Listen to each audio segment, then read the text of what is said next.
사람들 중에는 만나기 싫은 사람이 있고 만나고 싶은 또 그런 사람이 있습니다. 사람들이 보편적으로 좋아하는 사람들이 있습니다. 그 사람이 어떤 사람일까요? 아마 희망을 주는 사람일 것입니다. 그 사람을 만나면 무슨 말을 하든지 언제나 긍정적이고 희망적인 그런 이야기들을 하기 때문에 그 사람을 만나면 참 기분이 좋습니다. 또 사람들이 좋아하는 사람을 기쁨을 주는 사람입니다. 만나면 왠지 모르게 즐겁습니다. 웃음이 나옵니다. 또 사람들이 좋아하는 사람이 어떤 사람일까요? 자랑이 되는 사람입니다. 내가 그 사람의 말을 하면은 왠지 나도 모르게 나도 멋져 보이는 그런 사람. 이처럼 이 세상에는 우리가 보통 일반적으로 보편적으로 좋아하는 사람, 때로는 싫어하는 사람, 이런 구분들이 있습니다. 오늘 바울에게 있어서 데살로니가 교회가 바로 그러했습니다. 그들은 바울이 주님 앞에 나갈 때에 희망이 되고 기쁨이 되고 자랑이 되었다, 이렇게 말씀합니다. 바울은 데살로니가 교인들을 생각할 때마다 그런 마음이 든다고 말하고 있어요. 오늘 본문 19절 20절 말씀 한번 읽어볼까요? 우리의 소망이나 기쁨이나 자랑의 면류관이 무엇이냐? 그가 강림하실 때에 우리 주 예수 앞에 너희가 아니냐? 너희는 우리의 영광이요 기쁨이니라. 아멘. 우리는 이 말씀에서 데살로니가 교회의 성도들이 바울에게 얼마나 대단한 존재인지를 알 수가 있습니다. 자식들이 부모의 영광이고 때로는 부모의 기쁨이듯이 이 데살로니가 교회의 개척자인 바울에게는 영적인 자녀인 이 데살로니가 교회 성도들이 바로 소망이고 기쁨이고 자랑의 면류관이었다, 이렇게 지금 말하고 있는 것입니다. 그러면은 데살로니가 교회의 성도들은 무엇 때문에 이처럼 바울로 하여금 주님 앞에 희망과 기쁨과 자랑의 면류관이 되었을까요? 오늘 본문 말씀 보면은 13절 먼저 한번 읽어봅니다. 13절 말씀. 이러므로 우리가 하나님께 끊임없이 감사함은 너희가 우리에게 들은 바 하나님의 말씀을 받을 때에 사람의 말로 받지 아니하고 하나님의 말씀으로 받음이니 진실로 그러하도다. 이 말씀이 또한 너희 믿는 자 가운데에서 역사하느니라. 데살로니가 교회의 성도들은 하나님의 말씀, 쉽게 말하면 바울이 전하는 이 하나님의 말씀을 잘 받아들였다고 이렇게 말하고 있어요. 지금 바울이 하나님 앞에 끊임없이 감사했던 것이 무엇입니까? 데살로니가 교회의 성도들이 바울에게 들은 바 이 하나님의 말씀을 사람의 말로 받지 않고 하나님의 말씀으로 받았다는 것입니다. 분명히 데살로니가 교회의 성도들은 바울이 전하는 이 이야기를 들었어요. 그런데 바울이 전한 이야기가 아니라 하나님의 말씀으로 받았다는 것입니다. 성경은 사람의 손을 통해서 기록되어졌습니다. 그리고 이 성경은 사람의 입술을 통하여서 전해집니다. 그럼에도 그것은 하나님의 말씀입니다. 할렐루야.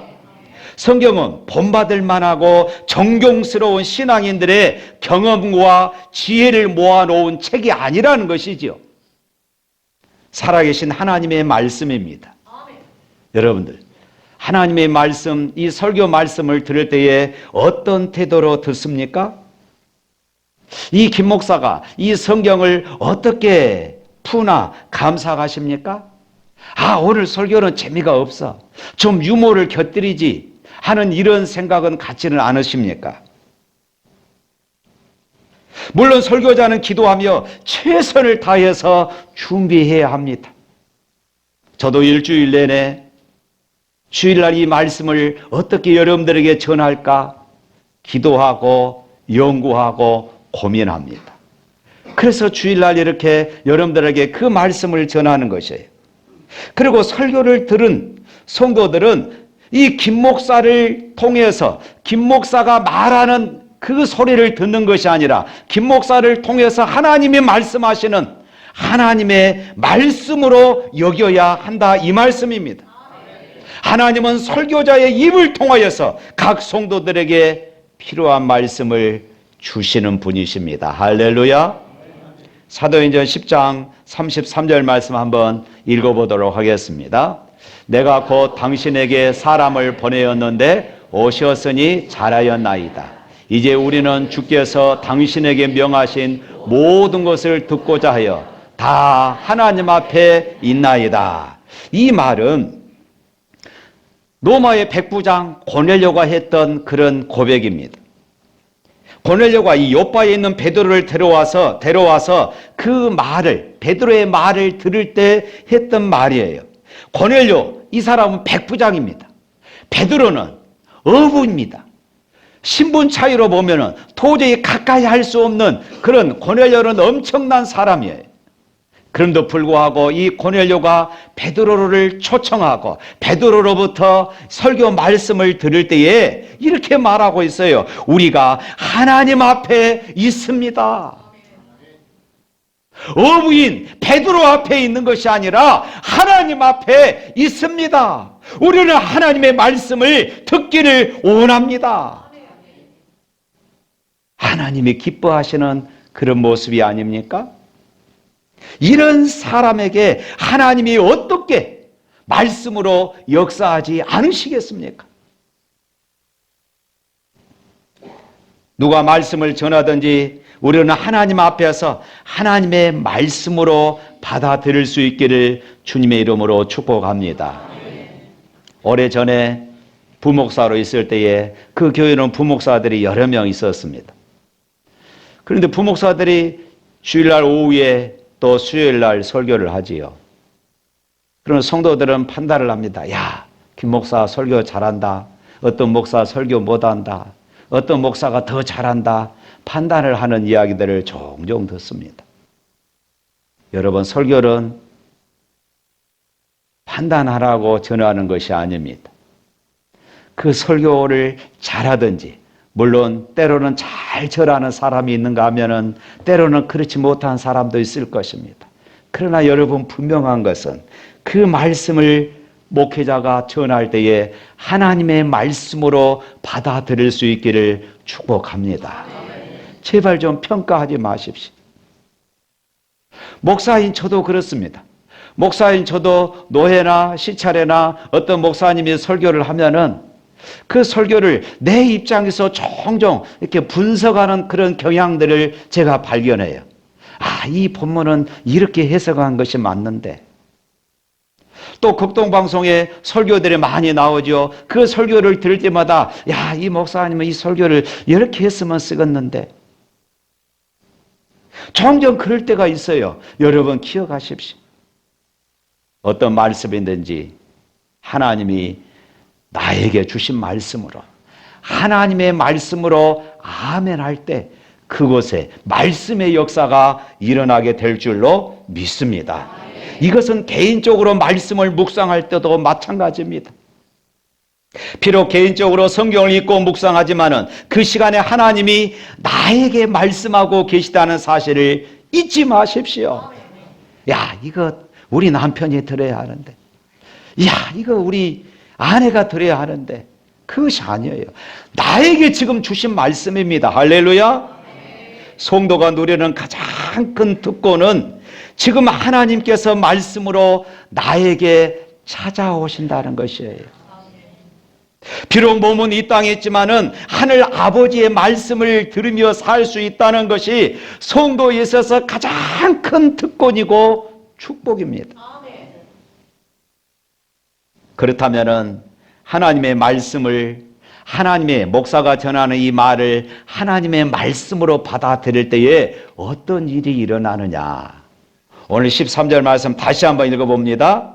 이러므로 우리가 감사함은 너희가 우리에게 들은 바 하나님의 말씀을 받을 때에 사람의 말로 받지 아니하고 하나님의 말씀으로 받음이니 진실로 그러하도다. 이 말씀이 또한 너희 믿는 자 가운데서 역사하느니라. 이 말씀 보십시오. 이 말씀이 또한 너희 믿는 자 가운데 역사하느니라. 사람의 말이 아닌 하나님의 말씀으로 내가 아멘 할 때에 이 말씀이 믿는 자 안에서 역사한다고 말하고 있어요. 여기서 이 역사한다, 이 말은 성경적인 표현입니다. 운동한다, 일한다, 또 활동한다 의미입니다. 이 단어가 헬라어 직설법 현재형으로 쓰였는데 이것은 계속적으로 그리고 지속적인 현재를 말합니다. 지속적으로 현재, 지난 주일날 들었던 그 말씀이 끊임없이 지금도 내 마음속에서 나를 변화시키고 나에게 감동을 주고 내 인격을 변화시킨다는 그런 말씀이에요. 그래서 하나님의 말씀은 살아있고 운동력이 있어서 지속적으로 우리의 마음과 생각 속에서 활동하고 일하십니다. 그래서 우리를 변화시켜가는 것이에요. 우리는 모태로부터 죄 가운데 태어난 자들입니다. 그래서 죄가 익숙합니다. 세상적인 사고에 익숙하고 세상적인 가치에 우리는 물들어져 있어서 그것이 더 편안합니다.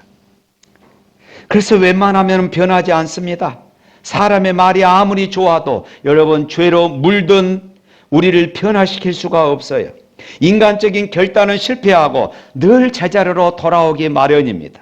그러나 여러분, 하나님의 말씀은 죄를 이길 수 있는 능력이 있습니다. 할렐루야.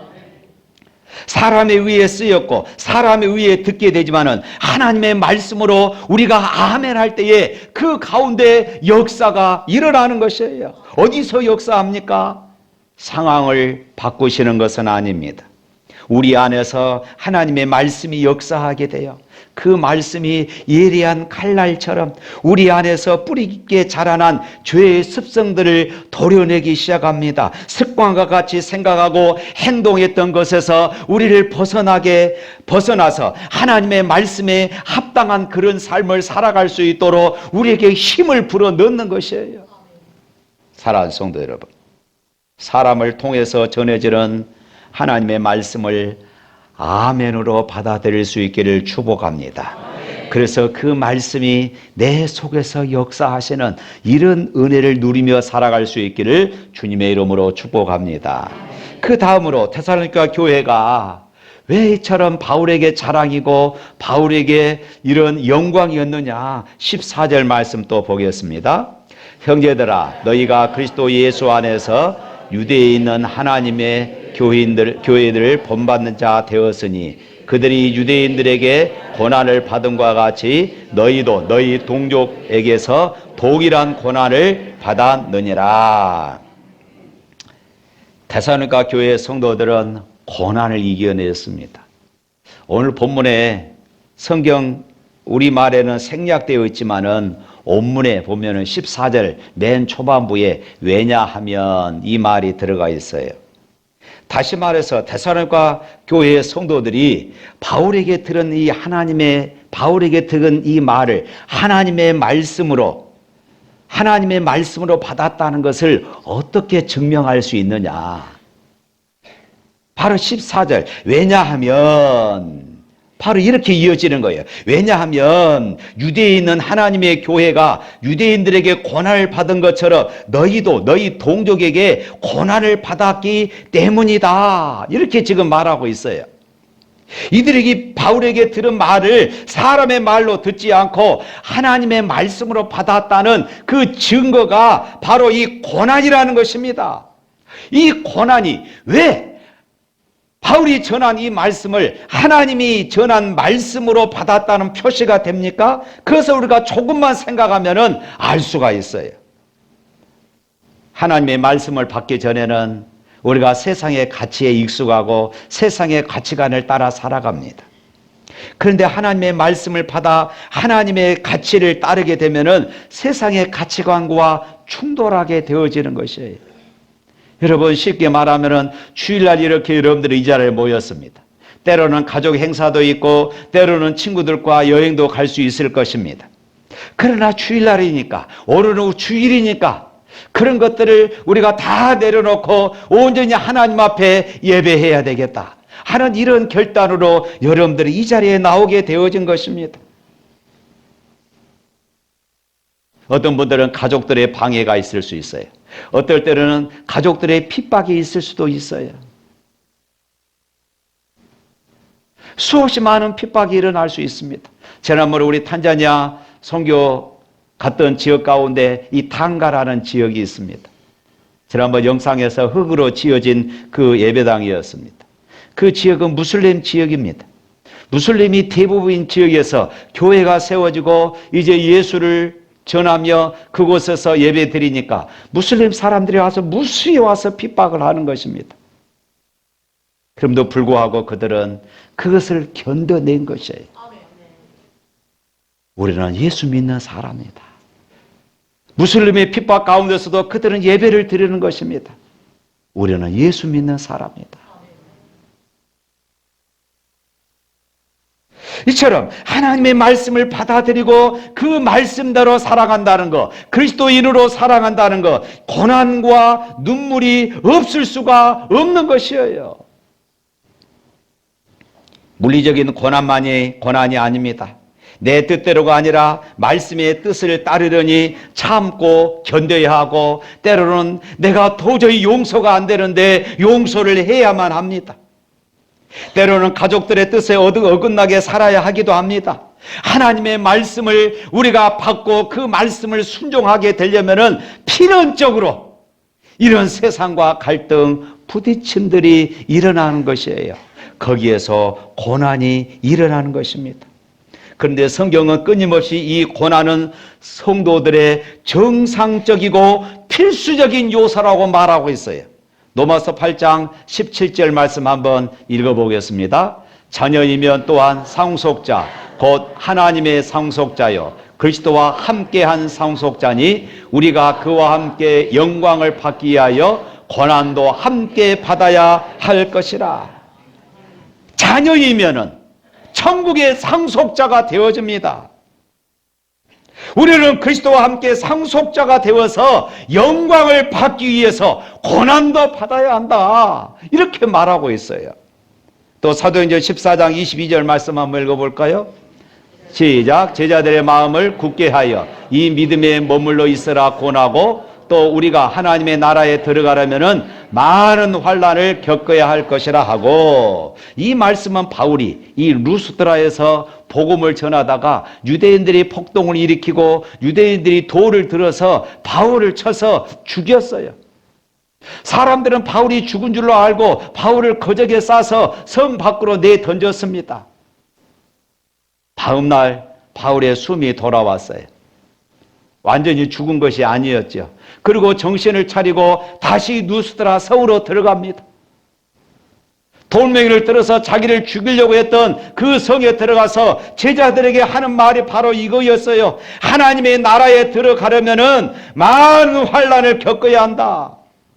내가 지금 당하는 이 고난도 당연한 것이다. 지금 이렇게 말하고 있어요. 디모데후서 3장 12절 말씀 또 한번 읽어봅니다. 무릇 그리스도 예수 안에서 경건하게 살고자 하는 자는 박해를 받으리라. 또 빌립보서 1장 29절 말씀 또 한번 읽어봅니다. 그리스도를 위하여 너희에게 은혜를 주신 것은 다만 그를 믿을 뿐 아니라 또한 그를 위하여 고난도 받게 하려 하심이라. 우리에게 주신 은혜는 그리스도를 믿는 것뿐만이 아니라 그리스도를 위하여 받은 고난입니다. 그러니 우리가 고난을 피하려고 하면은 우리 신앙은 성장할 수가 없어요. 고난이 왔을 때 우리가 자꾸 타협을 하려고 그럽니다. 내 신앙은 성장할 수가 없어요. 어떻게 타협하고 피하면서 내가 그리스도인이라는 것을 드러낼 수 있겠습니까? 그런데 데살로니가 교회의 성도들은 그렇지 않았어요. 그런 고난들을 이겨낸 것입니다. 왜요? 바울이 전한 이 말을 하나님의 말씀으로 받았기 때문입니다. 그 말씀을 붙잡고 살고자 했기 때문에 이런 고난을 두려워할 필요가 없었던 것이에요. 오늘 본문의 고난과 관련하여 중요한 사항이 있습니다. 유대에 있는 하나님의 교회를 핍박한 사람들이 누구였습니까? 15절 16절 말씀 읽어봅니다. 유대인은 주 예수와 선지자들을 죽이고 우리를 쫓아내고 하나님을 기쁘시게 하지 아니하고 모든 사람에게 대적이 되어 우리가 이방에게 말하여 구원받게 함을 그들이 금하여 자기 죄를 항상 채우매 노하심이 끝까지 그들에게 임하였느니라. 유대인들이었습니다. 유대인들은 본래 하나님의 사랑을 받은 민족이었습니다. 하나님의 은혜를 많이 경험한 백성입니다. 그들에게는 다른 민족과 달리 하나님의 말씀, 율법이 주어지기도 했습니다. 하나님의 살아계심을 그들은 수없이 많이 경험을 했습니다. 그랬던 유대인들이 하나님의 교회를 핍박합니다. 주 예수 그리스도와 그리고 선지자들을 죽였어요. 이방인에게 복음이 전파되는 것을 방해하고 있습니다. 하나님의 백성임을 자처하는 자들이 이처럼 하나님의 교회의 대적자가 되었던 것입니다. 이런 일은 오늘날도 얼마든지 일어날 수 있어요. 오늘날 교회 안에서도 하나님의 백성들끼리, 하나님의 자녀들끼리 다툼하고 싸우는 일들이 바로 이런 일들입니다. 교회 안에서 자기 의견을 강하게 앞세우는 사람들이 있습니다. 또 교회 안에 있지만은 거듭나 예수님을 만나지 못하고 성경을 하나님의 말씀으로 받아 순종하지 않으면은 교회를 핍박했던 유대인과 같은 사람이 될 수가 있는 것이에요. 사랑하는 성도 여러분, 고난이란 대가를 지불하려고 하지 않을 때에 내 신앙은 가짜가 되는 것이에요. 사람을 통해 듣는 하나님의 말씀이지만 사람의 말이 아니라 하나님의 말씀으로 받고 그로 인한 고난도 피하지 않으므로 그리스도의 장성한 분량에 이르는 우리 샘물 가족들 될 수 있기를 축복합니다. 사랑하는 성도 여러분, 데살로니가 성도들은 바울의 말을 하나님의 말씀으로 받았고 그 말씀 때문에 고난을 받았습니다. 이런 데살로니가 교회의 성도들 향한 바울의 고백을 여러분 들어보십시오. 바울의 대적자들은 이런 데살로니가 교회의 성도들을 버리고 떠나지 않았냐고 비판했어요. 바울이 지금 고난 때문에 데살로니가 교회를 피신했잖아요. 그런데 이것을 또 빌미 삼아서 바울이 너희들을 버리고 도망쳐 버렸다 이렇게 비난을 했던 것입니다. 그런데 바울을 보십시오. 우리 17절 말씀 한번 읽어봅니다. 형제들아, 우리가 잠시 너희를 떠난 것은 얼굴이요 마음은 아니니 너희 얼굴 보기를 열정으로 더욱 힘썼노라. 잠시 너희를 떠났다. 이 원문, 이 신약성경 헬라어 원문을 번역하면은 내가 너희를 빼앗겼다 그 말입니다. 내가 너희를 떠났다 이 말이 아니라 내가 너희를 빼앗겼다. 함께 할 수 있는 기회를 빼앗겼고 다시 너희를 만나려고 시도했지만은 사단의 방해로 무산되었음을 밝히고 있는 것입니다. 그런데 바울에게 데살로니가 교회 성도가 어떤 존재였느냐? 오늘 19절 20절 말씀 다시 한번 읽어봅니다. 다 같이 시작. 우리의 소망이나 기쁨이나 자랑의 면류관이 무엇이냐? 그가 강림하실 때 우리 주 예수 앞에 너희가 아니냐? 너희는 우리의 영광이요 기쁨이니라. 아멘. 바울의 소망이며 기쁨이며 자랑의 면류관이 무엇입니까? 주님 다시 오실 때 우리 주 예수 앞에 있는 너희다 이렇게 말하고 있어요. 쉽게 말하면은 김 목사의 자랑, 김 목사의 소망, 김 목사의 자랑의 면류관이 무엇이냐? 우리 샘물 가족들이다. 지금 이렇게 고백하고 있는 것이에요. 여러분은 무엇을 소망하며 살고 있습니까? 무엇을 기쁨으로 여기고 무엇으로 자랑을 여기며 살아가십니까? 바울은 데살로니가 교인들을 소망이요 기쁨이요 자랑스러운 면류관으로 보았습니다. 영광이요 기쁨이라고 여겼습니다. 그것은 데살로니가 교회 성도들이 바울이 전한 이 말씀을 하나님의 말씀으로 받고 아멘 했을 뿐만 아니라 그 말씀으로, 그 말씀대로 살아가려고 많은 고난들을 견뎌냈기 때문에 그런 것입니다. 바울은 데살로니가 교회를 생각할 때마다 너무나도 기뻤어요. 데살로니가 1장 맨 처음에 말씀드릴 때 말씀드렸잖아요. 3주, 겨우 3주 그곳에서 복음을 전했습니다. 그리고 그곳에 쫓겨났어요. 그랬더니 이 데살로니가 교회가 바울이 겨우 3주 전했던 이 말씀을 하나님의 말씀으로 받고 그 말씀대로 살아가려고 모든 고난들을 다 견뎌내었던 것입니다. 그런 데살로니가 교회의 성도들을 생각할 때마다 바울이 뿌듯한 것이에요. 바울이 기뻤습니다. 바울이 몹시 자랑스러웠어요. 그래서 주님 앞에 서는 날 그들과 함께 천국에서 받을 영광을 생각하니까 너무나도 기쁘고 가슴이 벅찼던 것이에요. 여러분의 소망과 기쁨과 자랑은 무엇입니까? 옆에 앉아있는 우리 성도들, 셀 가족들이 될 수 있기를 바랍니다. 우리 샘물 가족들이 될 수 있기를 바랍니다. 여러분이 섬기고 사랑하는 사람으로 인해서 하늘 영광이 임합니다. 하늘에서 칭찬의 상의 받을 것입니다. 당장은 힘들 수 있습니다. 지금은 지칠 수 있습니다. 내 마음처럼 움직여주지 않고 희생도 알아주지 않고 사람과 섬김이 헛된 수고처럼 그렇게 여겨질지도 모릅니다. 그렇지만 그들이 기쁨이고 그들이 자랑의 멸관이에요. 저도 이 말씀을 준비하면서 우리 샘물 가족들이 내 기쁨이고 내 자랑의 멸관이 될 수 있을까?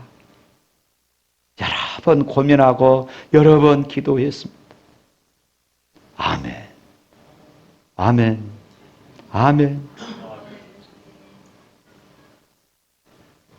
제가 이곳에서 22년 목회합니다마는 아직도 변화되지 못한 부분들이 때로는 있어 가슴 아프기도 합니다. 그러나 어떤 분들은 말할 수 없이 변화돼요. 기꺼이 순종하고 헌신하는 그런 여러분들의 모습을 보기도 합니다. 과거 철없던 시절의 여러분들의 모습을 보다가 이제는 그 믿음이 장성하여 교회 일꾼으로 우뚝 서는 여러분들을 볼 때마다 이분들을 천국에서 다시 만날 수 있겠구나. 지금 바울이 데살로니가 교회의 성도들을 생각하면서 그런 생각을 하고 있었던 것이에요. 그래서 예수님께 칭찬을 들을 수 있는 하늘의 멸관으로, 자랑의 멸관으로 그렇게 고백하고 있는 것입니다. 성경은 이 땅에서 우리의 삶에 따라 하나님의 나라에서 상급이 있다고 말씀하고 있습니다. 어릴 때 부흥사 목사님이 하나님 나라에서 개털 면류관을 쓰고 다니겠냐고, 아니면 헌신하고 봉사해서 금 면류관을 쓰고 다니겠냐고, 여러분 많이 들어보셨죠? 저는 그런 소리들을 많이 들었습니다. 그때 많은 분들이 아멘 했지만은 저는 약간 천국에 무슨 개털 면류관이 있지? 생각을 했어요. 어느 날 저는 이 구절을, 오늘 말씀을 묵상하면서 의문에서 벗어날 수 있었습니다. 너희가 우리의 영광이고 기쁨이고 면류관이라는 것입니다. 사람이 상급이라는 것입니다. 마땅한 권리를 내려놓고 어머니처럼 사랑으로 돌보고 아버지처럼 권면하고 위로하고 격려했던 셀 가족, 우리 샘물 가족들을 주님의 나라에서 만나게 된다면 얼마나 기쁘겠습니까? 아이고, 저 사람 천국에서는 안 만나야 쓰겠는데, 혹시 그런 사람이 있어요?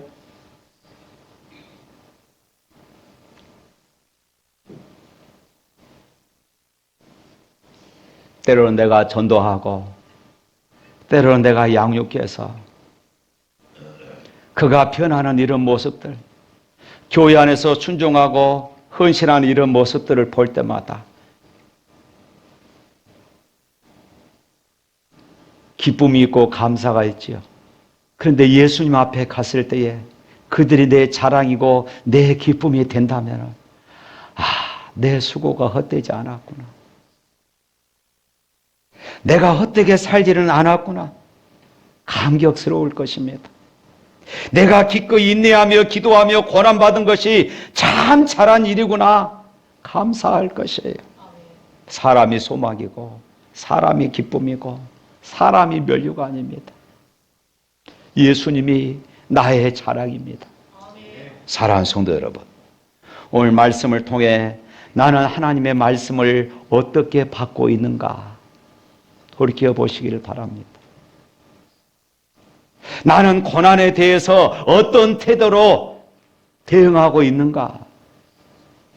나는 무엇을 소망과 기쁨과 영광으로 여기는가? 생각해 보십시오. 말씀이 여러분 안에 역사하게 하나님의 말씀으로 받을 수 있기를 축복합니다. 어려움을 만날 때에 잘 견디며 성숙의 기회로 삼을 수 있기를 축복합니다. 예수님 다시 오실 때에 그 앞에 설 수 있도록 요동하지 말기를 바랍니다. 여러분 자신이 누구의 자랑에, 누군가의 자랑의 면류관이 될 수 있기를 주님의 이름으로 축복합니다. 우리 찬양하겠습니다.